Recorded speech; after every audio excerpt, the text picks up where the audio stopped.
You know, they say marriage is for better or for worse, but nobody tells you that for worse sometimes. It includes your husband thinking he's a grandmaster of chess while you are the one who owns the board.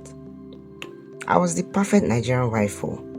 I was doing the 247, taking care of the kids, taking them to school, ensuring that the home fort was taken care of, and even running my business. Aside from that, I was making sure Femi's house was smelling like lavender and his stomach was always full of premium home-cooked meals. I thought we were on the same page.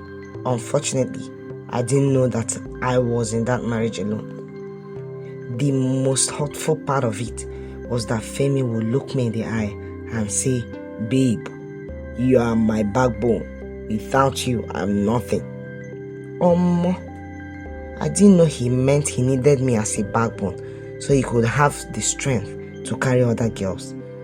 I was there thinking I was the only manager in his life, not knowing he had a whole board of directors outside.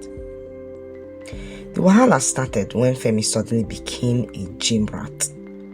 I was shocked. I was surprised because this husband that I have known for 10 years does not like the gym. But I just thought to myself that maybe he wants to start imbibing a more healthier lifestyle. So I gave him all the support that he needed. For a 42-year-old man who hasn't lifted anything heavier than a remote control in 10 years to suddenly develop six-packs ambitions, I beg, that alone is suspicious. Then, before I could tell what was happening, the password started changing like ATM pins. He even started taking his phone to the toilet, staying there for 45 minutes. I asked him, "Femi, is it constipation or are you chatting with the spirit world?" He would say, "Honey, it's just work stress." But you see, a woman's intuition is faster than 5G. Whenever it tells you anything, trust it, it's true. One night, he fell asleep on the couch after drinking too much wine. His phone lit up with a notification. It was a bank alert. He had just spent 450,000 naira at a boutique in Victoria Island. Now I'm his wife, and the last time this man bought me even a common thank you card was in 2019. My chest started doing boo, boo, bis, bas. I checked the recipient. The name was Precious Gold. Chai, Precious Gold? My sister, I knew right then that I wasn't dealing with a business partner. I was dealing with a Lagos slave queen who was eating my children's inheritance. Now, many women would have started screaming, breaking plates, or calling their mother-in-law. Not me. I learned from the best. In fact, I am the best in the game. So I stayed calm. I kept vigilant. I kept cooking his favorite meals. But every time I stirred the pot, I was stirring my revenge.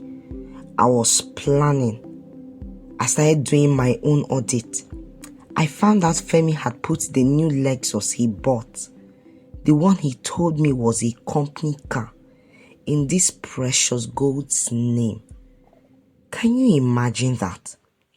He thought he was smart, but he forgot I'm the one who handles the filing in this house.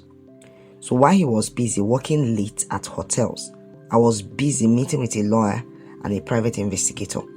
I found that he was planning to take her to Dubai for her birthday, the same week as our 10th wedding anniversary. The pepper really entered my eyes that day. I decided that if Femi wants to play a game, we will play it till final whistle. On the morning they were supposed to fly out, Femi woke up all excited, telling me he had a conference in Abuja. But the guy man did not know that I was already a step ahead. I just smiled and served him a heavy breakfast. And I said, "Eat well, darling. You will need the energy since you have a long meeting." As he was dragging his suitcase to the door, a towing truck arrived. Behind it was a car delivery van. He asked, "Babe, what is this?" I handed him a folder. I had used his own extravagance against him. I found out he had used our joint savings as collateral for a business loan he didn't tell me about, so I legally bought out his shares in our family business using his own inheritance. And I had the Lexus, which was technically bought with stolen family funds repossessed. I looked him in the eye and said, "The Abuja conference is cancelled, darling. And don't worry about precious gold. I sent her a message from your phone telling her you've gone broke and the car was a rental. She's already blocked you." He stood there, mouth open like a dry fish. I just took my car keys, carried the kids, and went to a 5-star resort for our anniversary alone. Because at the end of the day, you can't be a player when the person you are playing with is the one who coached you. So enjoy this recipe, guys.